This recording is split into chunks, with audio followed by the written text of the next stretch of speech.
is a good bass player. Um, Yeah, he's but really good, man, and especially yeah, because he sings and plays too. yeah, he does. So, like, Pe- that is, like, so hard pe- to do. People forget that the three of them actually sing like an equal amount of songs. Yeah. Hey guys, we are live. Yeah. Okay. Cool.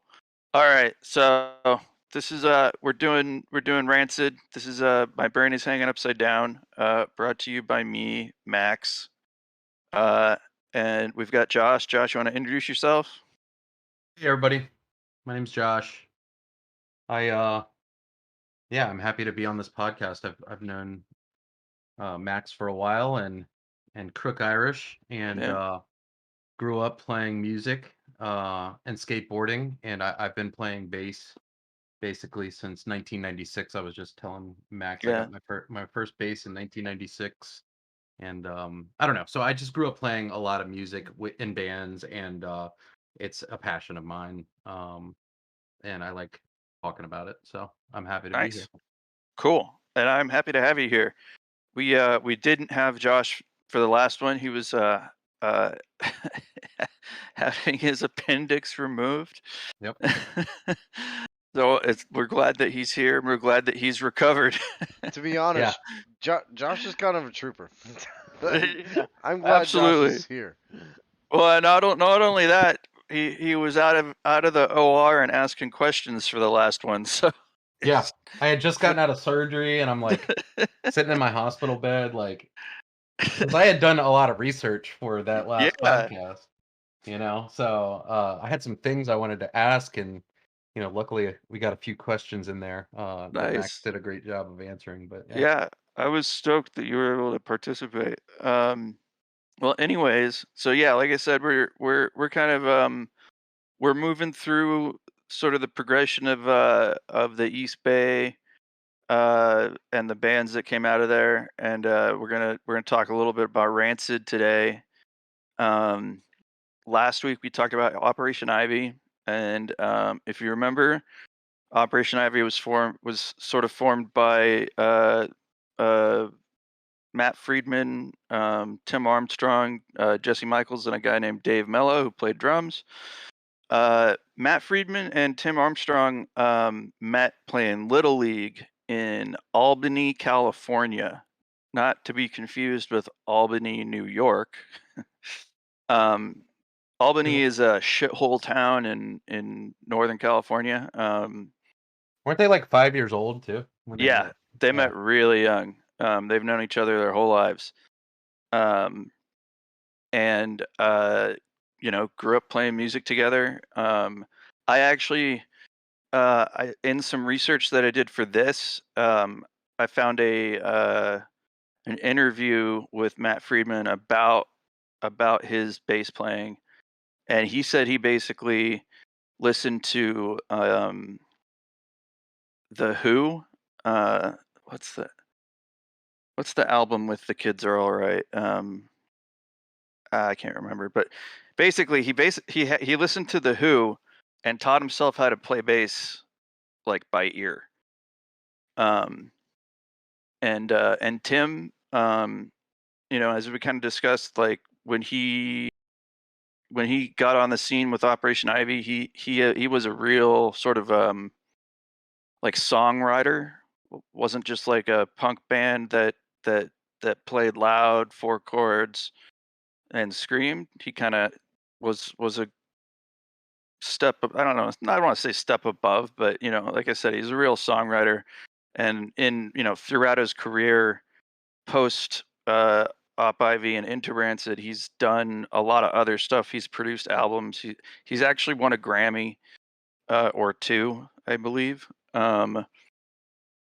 Uh, and he Tim has been. I model sort of my guitar playing after him. Um, First guitar I owned was a hollow body, like a full hollow body Gretsch. And similar to you, Josh, I got it at a pawn shop. um, and which is not, you know, that's not a beginner guitar, really.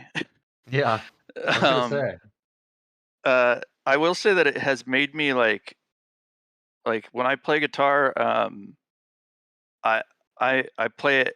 I c- I don't have a problem with the weight. Everyone always asks me like, "How can you play such a heavy fucking guitar?" And I'm like, I don't. I've just done it. Yeah. Like I'm used to it. And I've said like so. Tim is a left-handed guitar player and taught himself how to play upside down, not unlike Jimi Hendrix. But if you see him play now, he plays left-handed, but it's strung correctly with the E high or Right. The low low E E on the top. and the high E on the bottom. Right. But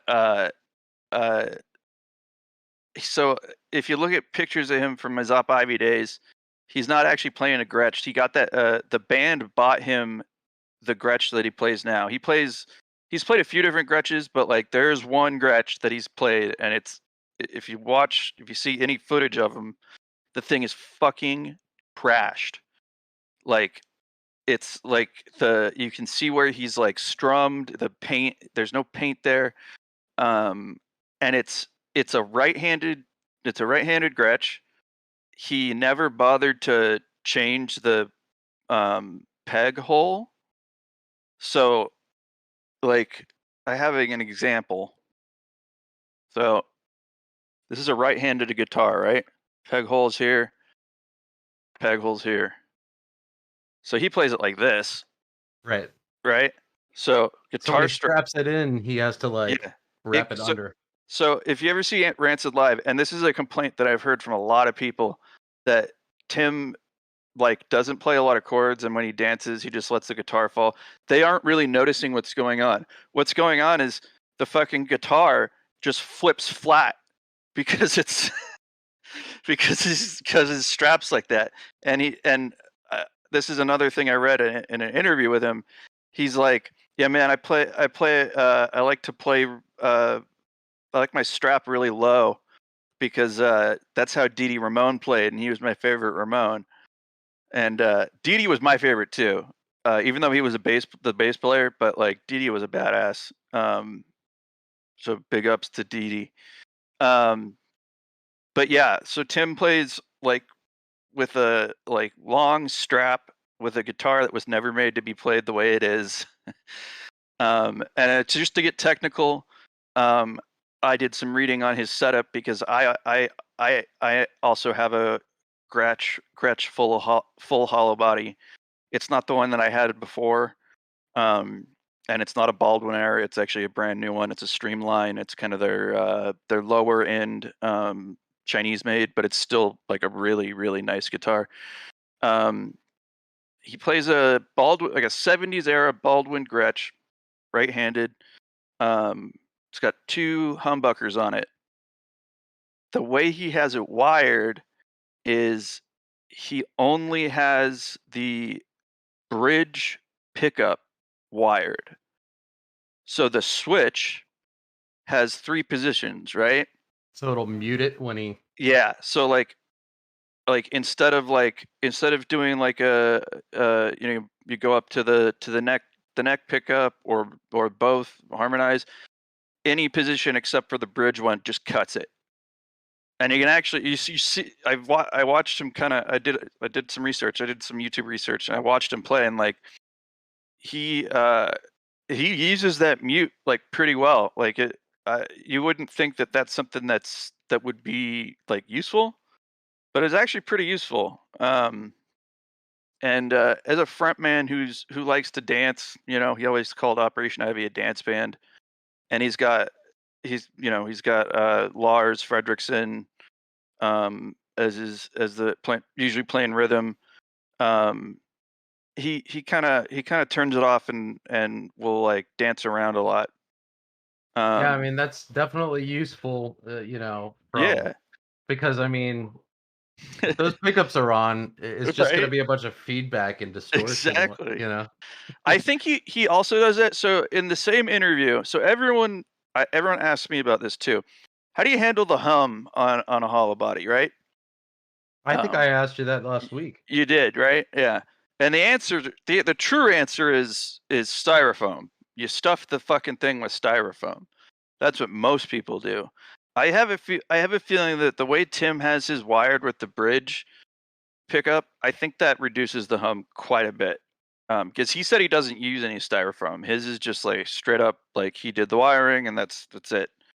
And I play mine kind of similar. I pretty much use the bridge pickup. I've been thinking about getting like a P90 for the neck. Just because I love the way P90s sound, and I've built a few guitars, and I have a couple with the classic P90 with paper oil, like old school capacitors, and I really like that sound. So I might do something similar with my Gretsch, but I have no idea how to work on a hollow body. But anyways, let's jump into the members of Rancid. So the first album they released, the first thing they released was an EP 7-inch on Lookout Records. And I think it was Roots Radicals. Now I can't remember. Whatever it was, they were a 3-piece. It was Matt Freeman on bass, Tim Armstrong on vocals. Oh, and Matt was on vocals too. And Brett Reed was on drums. So they released that on Lookout Records, and the deal kind of had been after Op Ivy, Matt and Tim both like traveled through about 4 bands, and Tim's drinking and drug use drove those bands into the ground. The last one they were in before Rancid was a band called the Dancehall Crashers. They're somewhat well known. They're a ska band. They're pretty good, actually. I like them, but they kicked Tim and by proxy Matt out of the band. So what time period was this? Like early 90s? Like Yeah, this would have been like 90. So after Op Ivy broke up in 89 or late 89, this would have been like 90 through 93. And I think we all know what it's like. Matt is not like a big drinker. He's a normal guy. Tim's an alcoholic. And he wrote, like, again, he admitted blatantly, like straight up said, I ran bands into the ground and I didn't know, I had no other skills. So he ended up at the Salvation Army in downtown Oakland, California.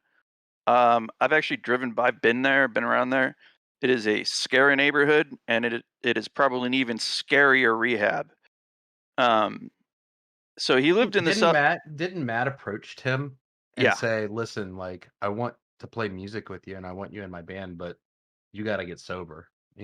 Well, it was kind of mutual. So, it was they had the Dancehall Crashers. They'd gotten kicked out of that band. Matt was doing his thing in the East Bay. Tim was living in an apartment above a liquor store, I think in Oakland. There's a song on their first album that's about it called Rats in the Hallway.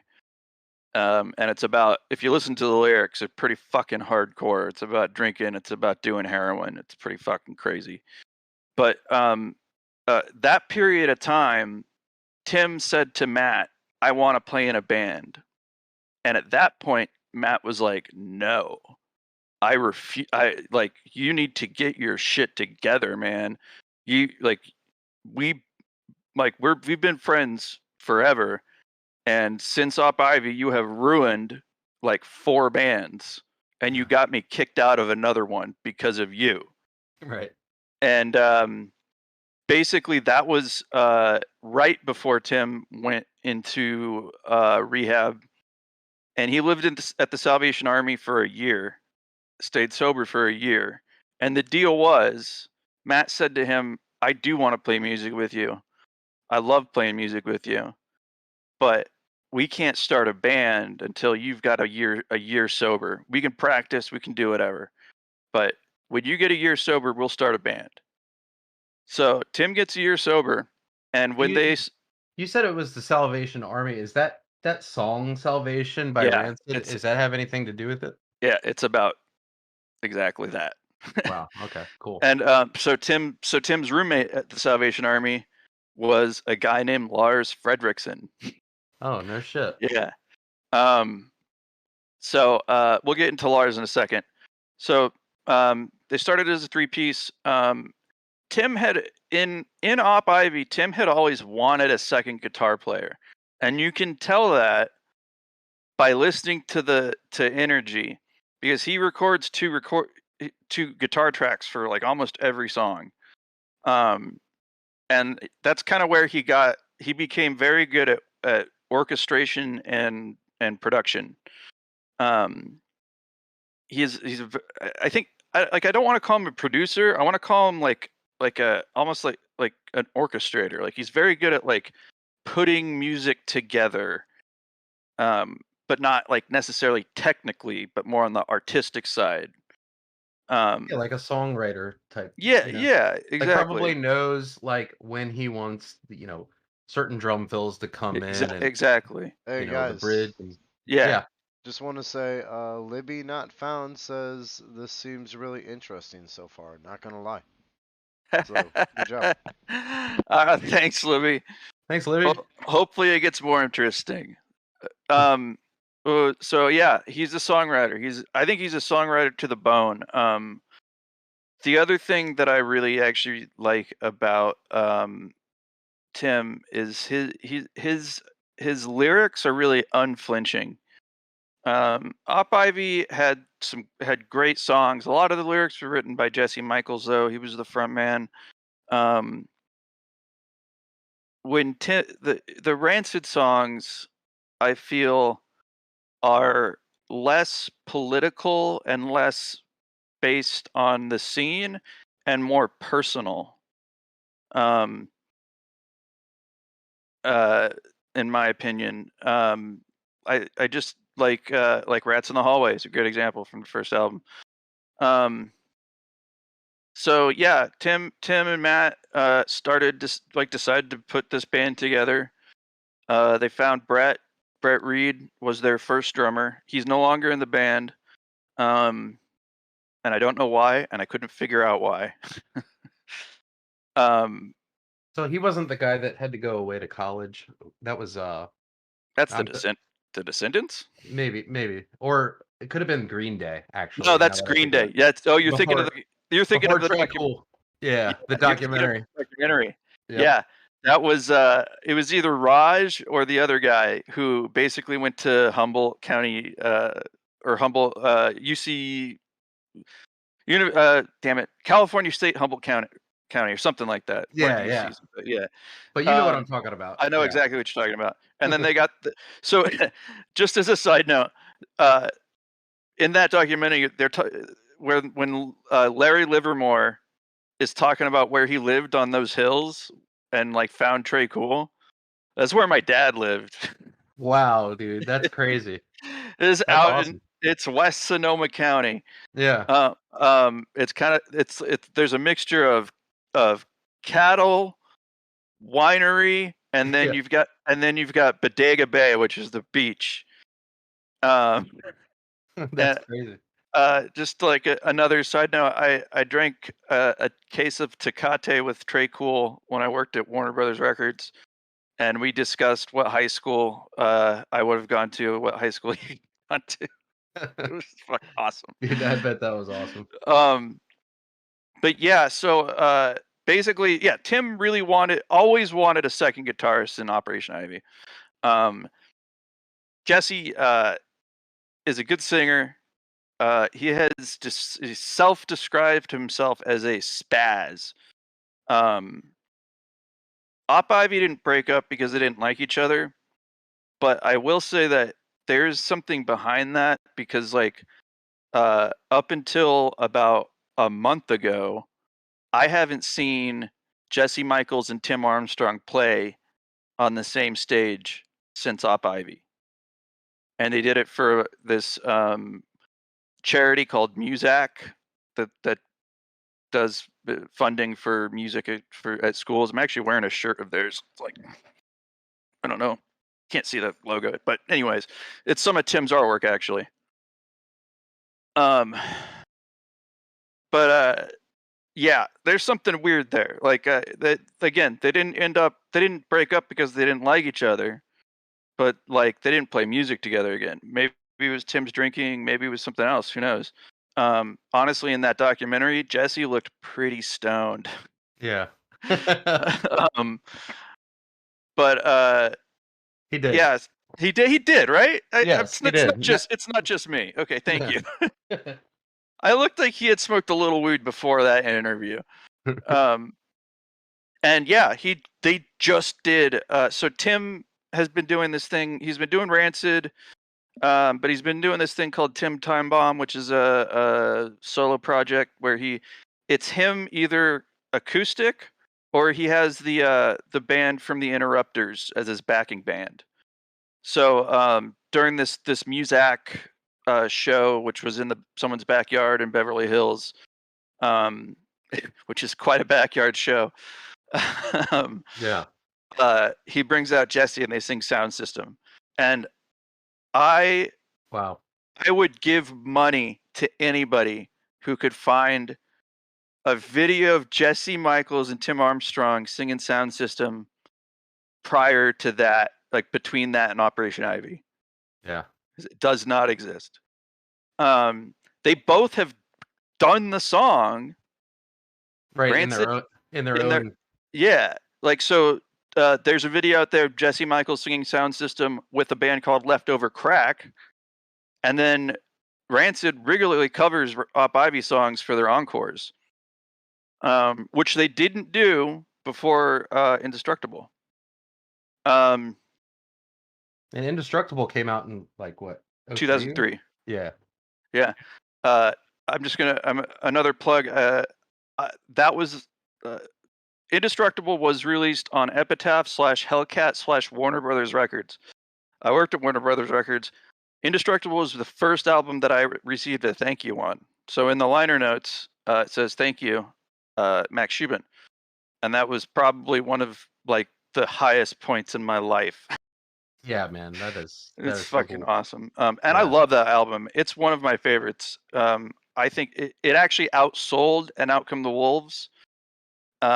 And it's just a great album. I think Fall Back Down is one of those songs that I think is like it's so personal and it's about such a specific thing. That and Tropical London.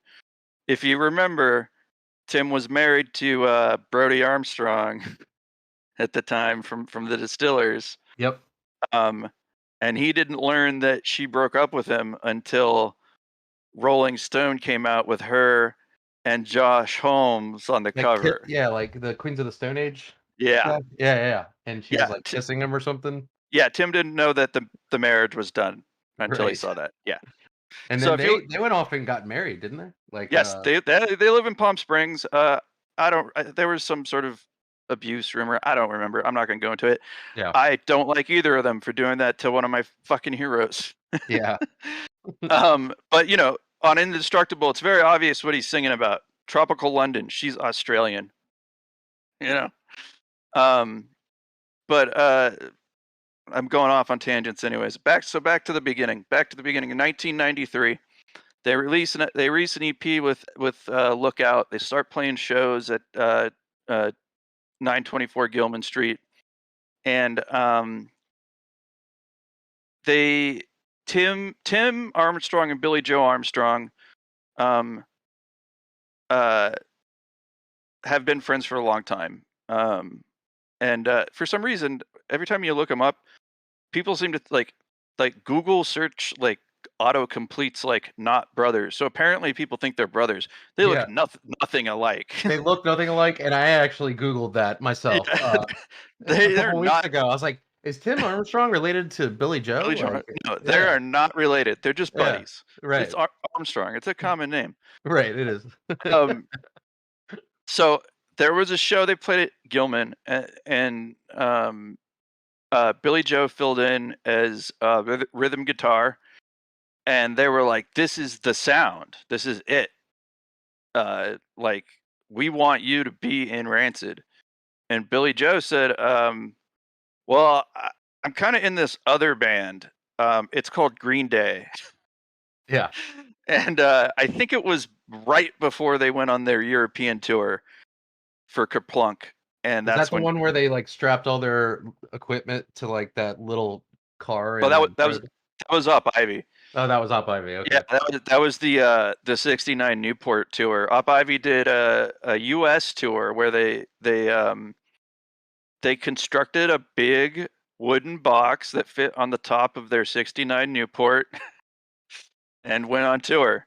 I just For remember the part in that documentary with Ian McKay, oh like yeah, oh talking yeah, about that, and I was like, "Oh yeah, man, that's my fuck DC yeah, punk guy." yeah, oh yeah. They got some great. You know what?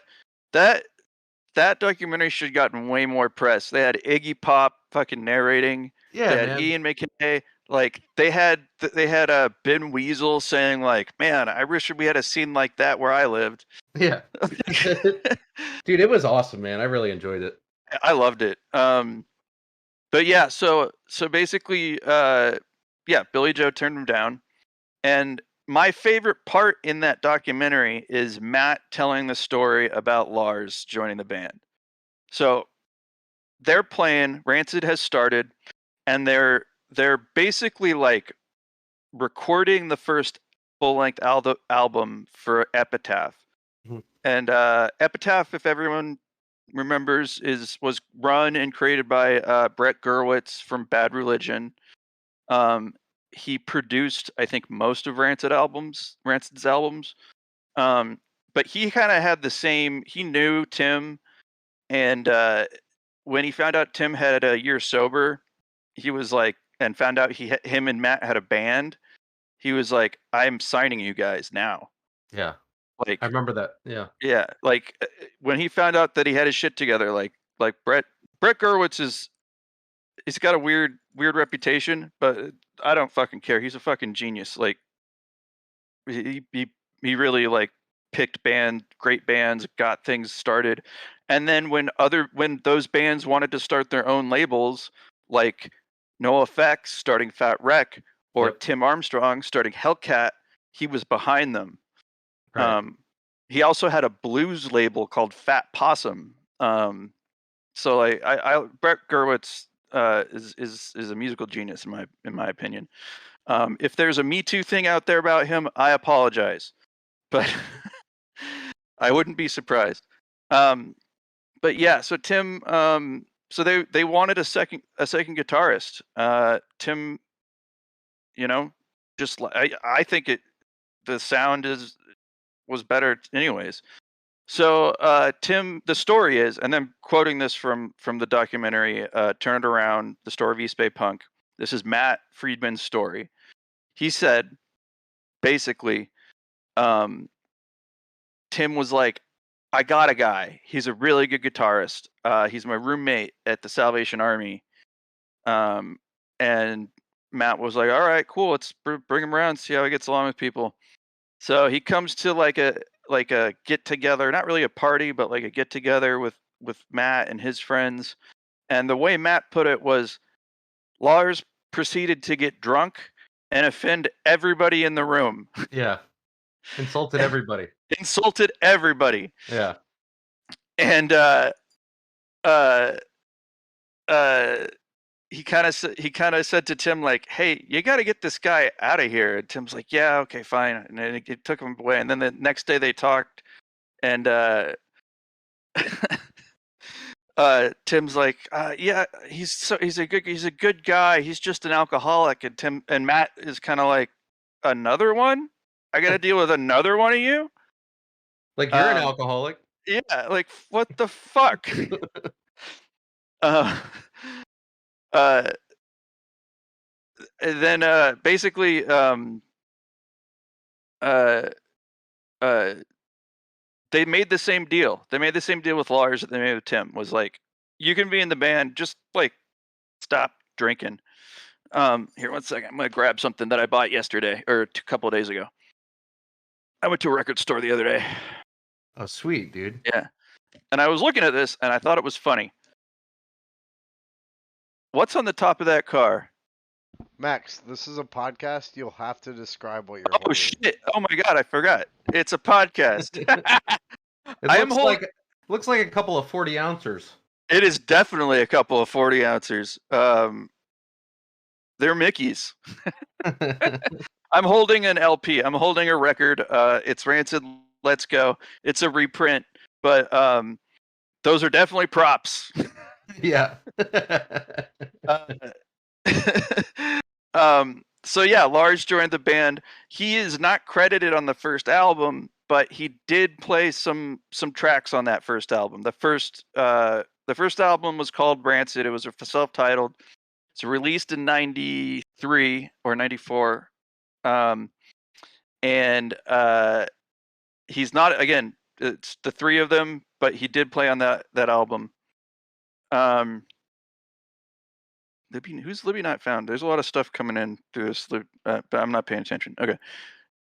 Anyways, so he played a little bit, a couple of songs on that first album, and then became like a full-fledged member of the band, and they recorded Let's Go, which like blew up. I think what was it that Brett said in the documentary? He said like the year before Epitaph had sold 1 million records total, and then Let's Go sold 1 million records the next year. Yeah, it was like every band on the label combined had sold 1 million records. Yeah, and then Rancid sold like Let's Go went gold. And just to, there's some of my favorite songs are on this album. It starts off with Nihilism, which is a great song. Fucking it's just about drinking, getting on the bus, shit like that. Drink. What does he say? Started with shots, then I moved to a cup. Something. Nihilism is followed up by Radio, which is like a Rancid anthem. It's very similar to the song Sound System from Operation Ivy. It's about music. And it was co-written by Billy Joe Armstrong on one of their porches, or maybe Tim Armstrong's grandmother's porch. But if you look on YouTube, if you look it up, there's some great videos of Billy Joe and Tim singing with their either band singing that song. It's also a good video of Davey Havoc from AFI coming out for a Rancid encore and singing Radio on YouTube. Very good singer. I like AFI. But yeah, so Let's Go came out and they blew up. They started touring, and they I think that, so it came out before Dookie. Let's Go came out before Dookie, and it was like the beginning of like that 90s punk became like wicked popular. You had Rancid, you had Green Day, you had Good Charlotte later. No Effects. Yeah, like there was a lot of bands that like and the interesting thing was like No Effects only had one gold record. They only had one record that went gold. It was Punk and Drublic. The rest of them did not sell as well. Yeah. Rancid has actually consistently sold pretty well, like as far as like records go. I think their fan base is more apt to kind of buy stuff, I think. Right. I also think they're a little bit more consistent, just my opinion. Like the only inconsistent album that they released, in my opinion, was Life Won't Wait, and it was a very experimental album. But we'll get to that in a second. So after Let's Go. Well, real quick. while we're on this topic of Let's Go and the tour and everything, Absolutely. I was watching this interview with Lars actually the other day, and he was talking about how he joined Rancid and um, for like the early days he was still working in a restaurant. Yeah, it Um, was. It was. you know, Actually, I and know where he worked. He worked at Togo's. yeah, exactly. Yeah, I, Togo's, yeah. And I, he's like I knew he's the like talking manager there. yeah, he's like talking about this, and then he talked about how Tim and Matt basically came to him one day. They like walked in on it during a shift, and they were like, Yeah. "Hey, dude, like, if you want to do this tour with us, you got to quit your job." And he's like, and they're like, "How much do you need to live on a week?" And he's like trying to think of a figure in his head, and they're like, how's $500 a week sound?" And he was like, "Dude, that's way more fucking money than I've ever made," I didn't And know. so he just bailed on the job and went on tour with them, which I Yeah, thought was pretty cool. I know that Togo's. um, so I have another story about Rancid from when I was at Warner Brothers. So Indestructible was a big deal. We were marketing it pretty hard. I was very excited. I worked at the new media department, and they were coming in one day, and they came in and met with our VP. I'll say her name. I don't really care. Robin Bechtel. She's a new media marketing pioneer. Um, she created a Metallica BBS when she was at Capitol. Like she rocks. Um, so they came in to meet with her, and me and her got along really well. She was the one who hired me actually. I was dating the GM's daughter, so she kind of didn't really have a choice, but she still hired me. Um, so they came in and she invited me in. She knew I was a huge fan.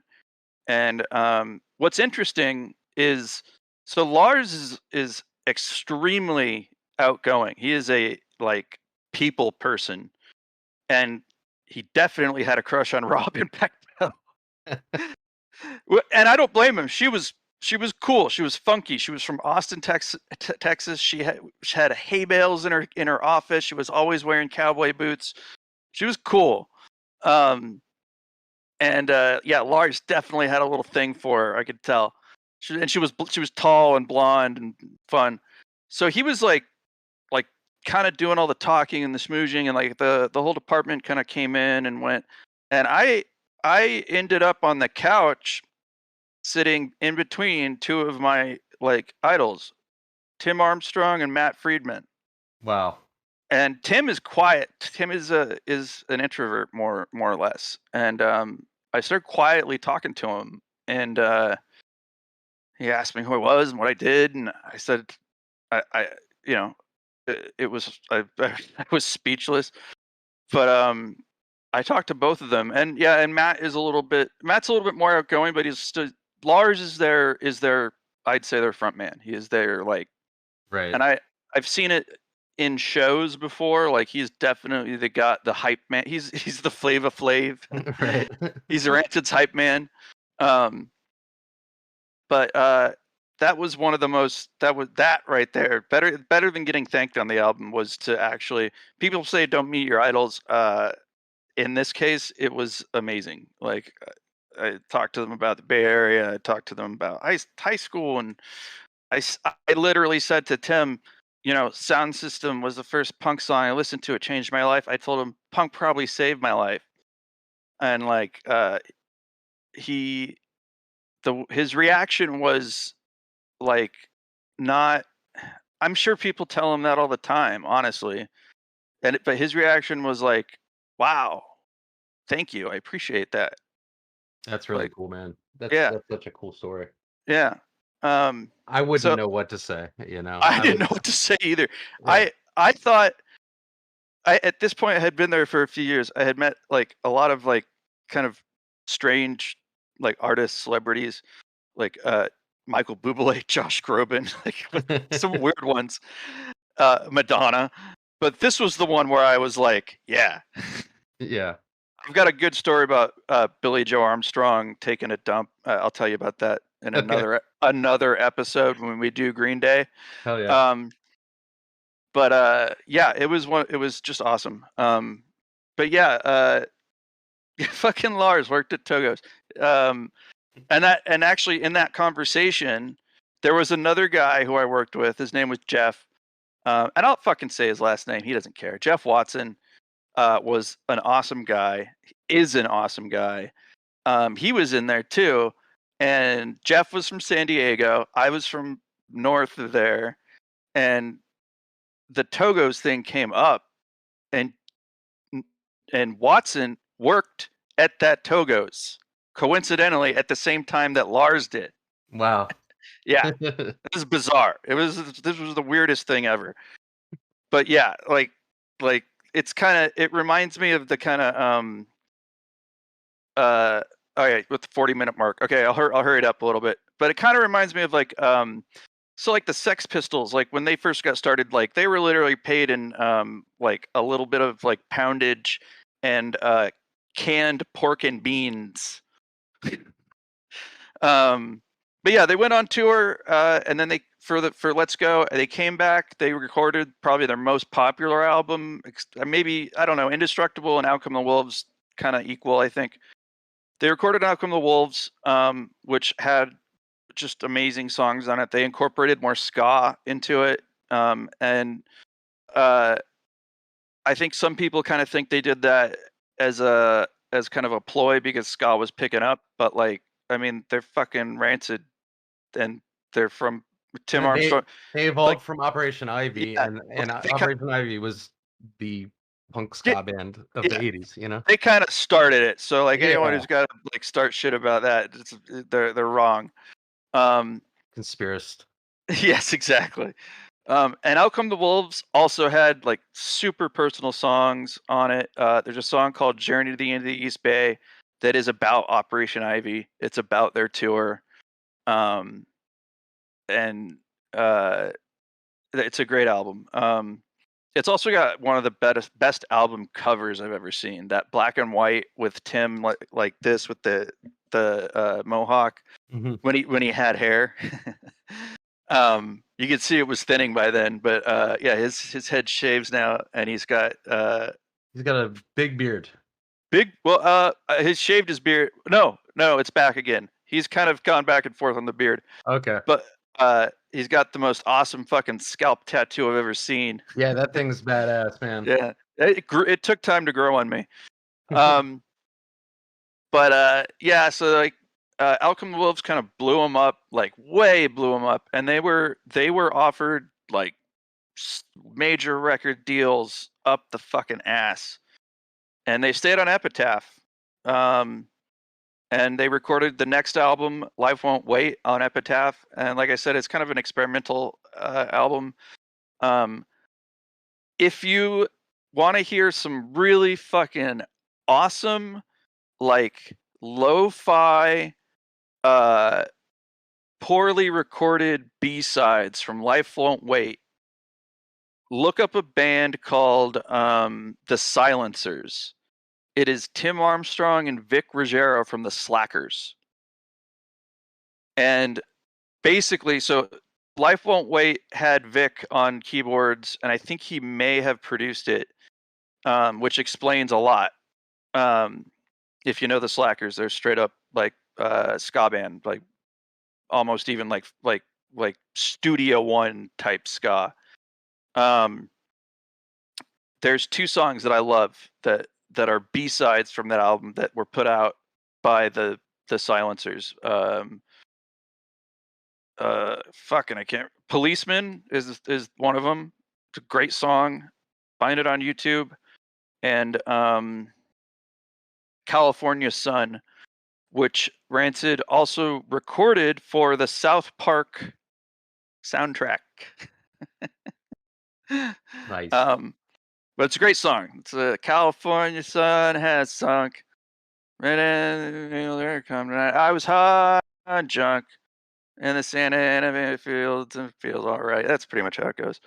I was gonna jump into some songs, talk about those, but I think we're getting close on time. So I just kind of I wanted to. You can talk about songs for a bit. Okay. All right. Cool. Thank you, Kirby. let's start out with Radio. I'm gonna look at the lyrics right now. Radio is, again, a great song, one of my favorites. It's a song about music and how music is fucking awesome and how it can make you feel good, just like Sound System. Um, and it's got a good, it's got this like, Tim writes with this like personal sort of like flair. It's like, it starts off with never fell in love till I fell in love with you. Never knew what a good time was till I had a good time with you. If you want to get a feeling, want to get it right, the music's got to be loud. For when the music hits, I feel no pain at all. And then, so chorus, and then goes, one summer night I was drinking with my dad. He tried to give me love that I never had. He gave more love to his bottle of wine. I had to go out, find the love, another kind. Here it is, here I am, turn it up fucking loud, radio, radio, yeah. So again, kind of like a personal, like it's a real personal song, but it's like, again, it's kind of like an anthem of theirs, like, and co-written by Billy Joe Armstrong. I love the lyrics. I love the song. Playing it on guitar is wicked fun. The bass line. I mean, again, Rancid has always had a just like a fucking like bulletproof rhythm section. Yeah.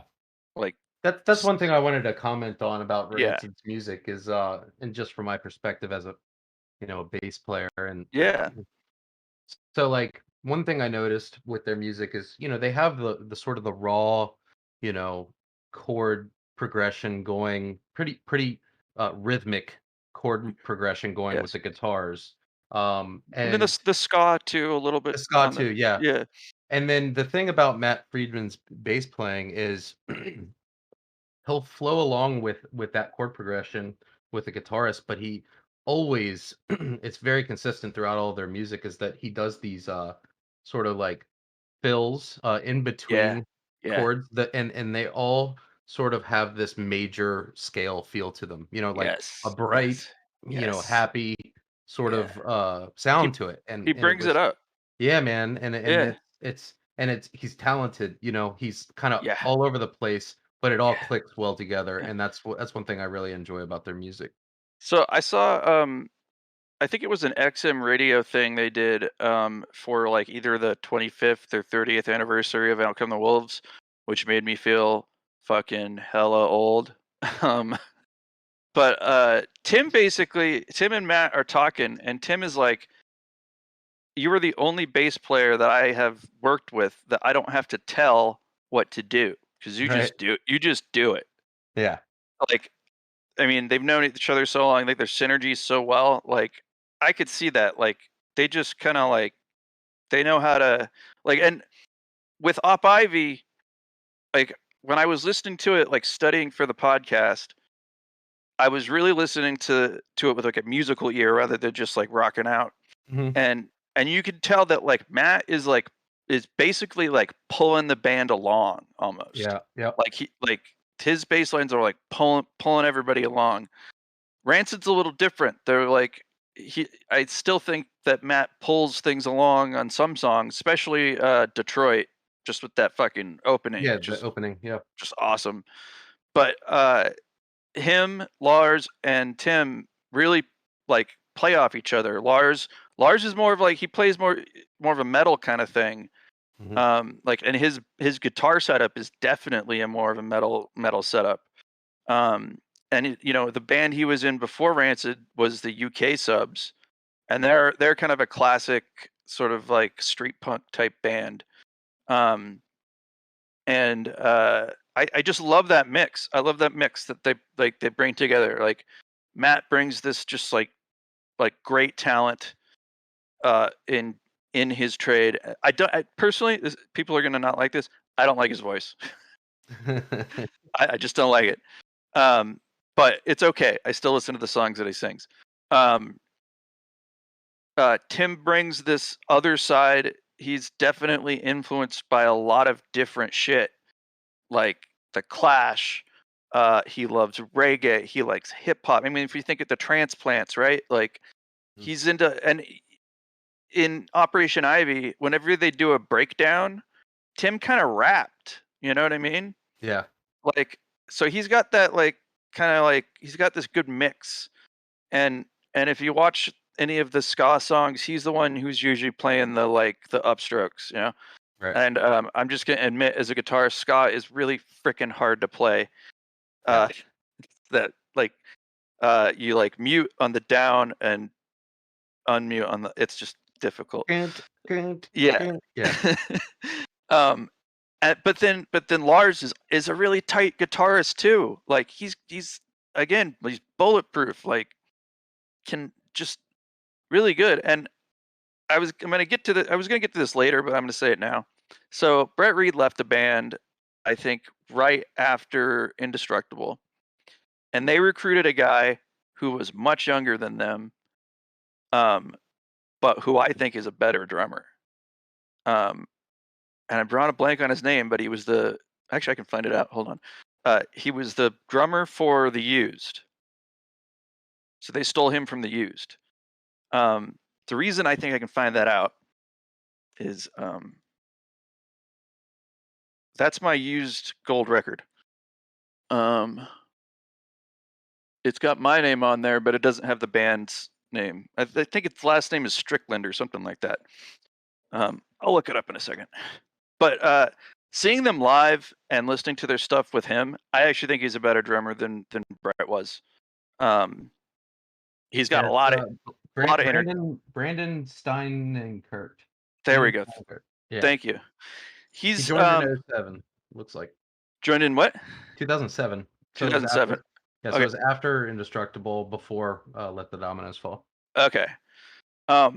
See, I've seen them live like dozens of times, and I've seen them live recently. Not before the pandemic, but like he's got like he's got like Keith Moon energy, you know, like you don't see it. Yeah, like you don't see like a lot of drummers, like especially punk band drummers, they're just kind of back there. Trey Cool has a good attitude, you know, he's always doing cool stuff. But what was his name? His name is Branden? Yeah, Branden. Yeah. Forgive me for butchering the name, but Steineckert. We're gonna call him Branden for now. We'll call him Branden. He's like standing up and like throwing fucking sticks out and like again, he's younger than everybody else in the band. He's got more energy. Got more energy. But like I really think he's what?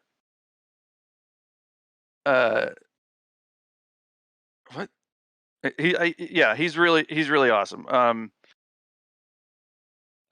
Basically, so okay, we're gonna get back to the songs. We got Radio. The other song I want to talk about is Sidekick. And I know we're just kind of sticking to Let's Go right now, but it's a great album. But it's interesting. Sidekick has always been my favorite song off that album, and it wasn't a single. It didn't get any radio play, and actually not a lot of people even really remember it for some reason. But I think it's one of like the best written songs. It's got such a good message, and it's like I don't know. It's also my oldest daughter's favorite song. I like it too, man. I like the way he sings it, you know. Right? Yeah. Sidekick.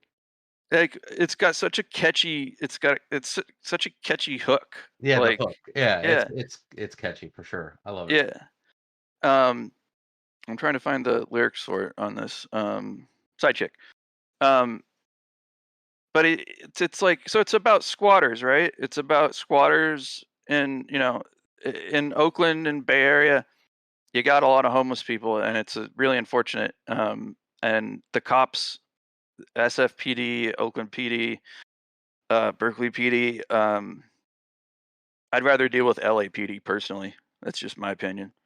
But I think that says a lot. Yeah. Sidekick basically goes, I had a dream I was a vigilante sidekick. My name is Tim. I'm a lesser known character. and then he goes down. Let's see the verses. Vigilante, Sidekick, fighting crime in the streets together down in Oakland, off of Grand Street. Joseph Rellin, a good place where good people get food. Yeah, help your fellow man, a good thing to do. Yeah. So he's talking about a soup kitchen. Right. Government agency said, "Be afraid of me. I shut the doors down. It won't phase me." And then he brings up Wolverine out of nowhere, which I love. Yeah. Wolverine came through, left the agent for dead, opened doors up, back up. Everyone was fed. And then the chorus, and then it's what is it? Do not build abandoned buildings. It's nice to sleep when you've got a ceiling. Neighborhood Watch said we gotta put a stop here. Can't have people living for free. Call the cops. Yeah. Here come the SWAT team with the M16s. Shoot the walls in. Destroy the building. Wolverine was mad. Made him sad. Every single cop got a bullet in the head. And that's my 9-year-old daughter's favorite song. And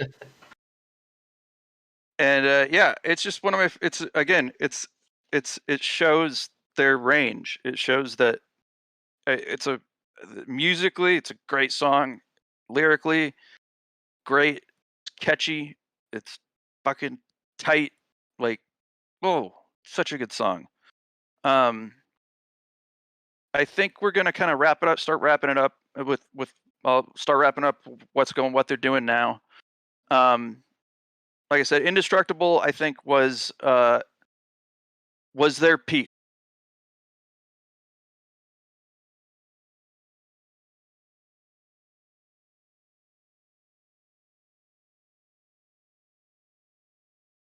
And Out Come the Wolves.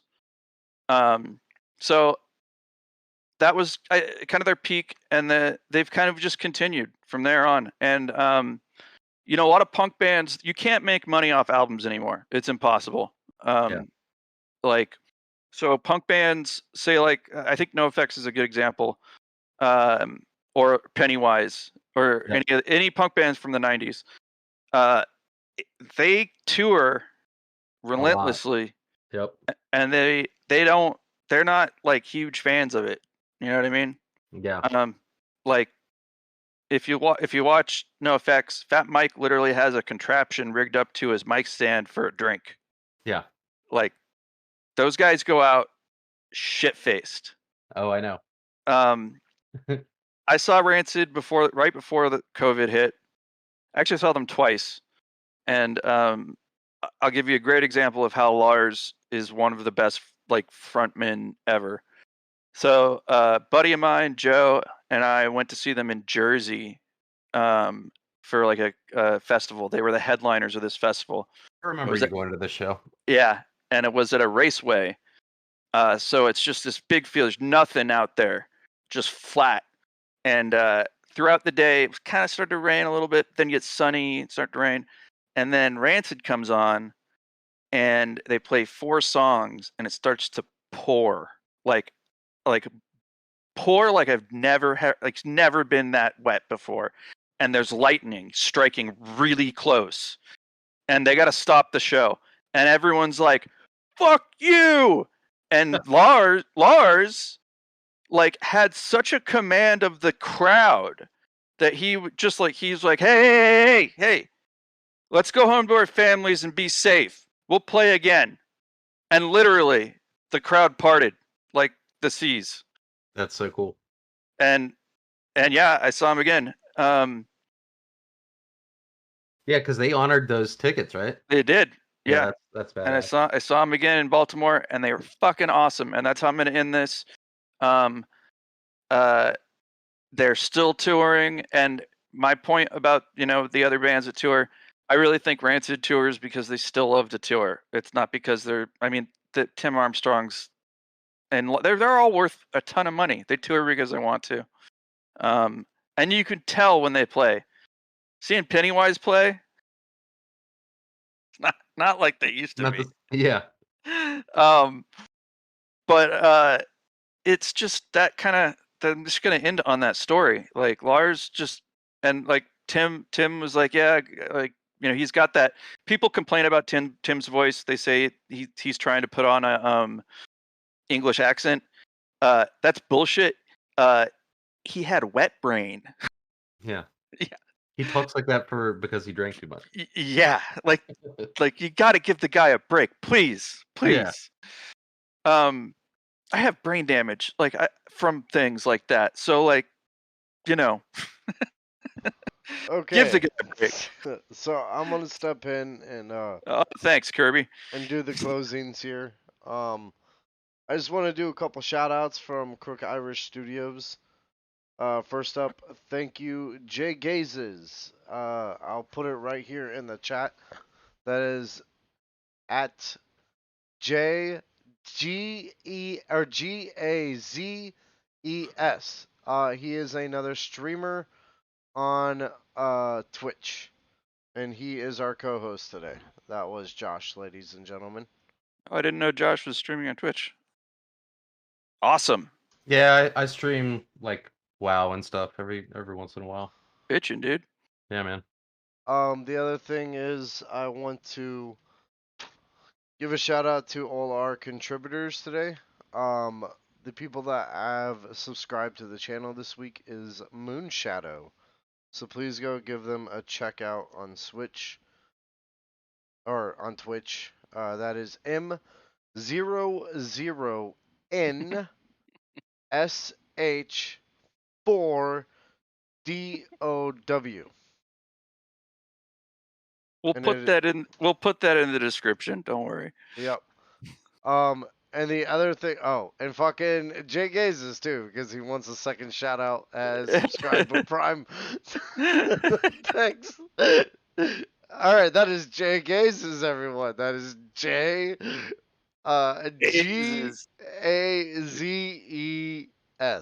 I will put that right here as a second fucking shout out. Thanks, Trying Josh. to support the podcast here, guys. Yeah, no You're problem. the best. You're the best. So I got a question before we wrap up, Kirby. Before you do any of the shout outs, Josh, what do you want to do next? NoFX or Green Day?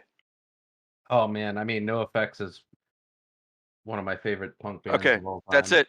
But that being said, I think it might be better to do Green Day since we're following this trajectory. Oh, the progression. Okay. Of East Bay All punk, right. yeah. So I think Green Day and then NoFX. after. Yeah. Okay. 2 weeks from now, Green Day. Cool. All right, so it's 2 weeks from now. My brain is hanging upside down. We'll return with Green Day. Welcome, Raiders. Thank you for raiding the channel, OGT Nasty. That you guys are all here just in time for a bunch of shoutouts. So that is OGT Nasty. Exactly how it is spelled. I wish I could do shoutouts, everybody, but unfortunately I cannot. My Streamlabs is broken. So just pretend that there's a shout out right there.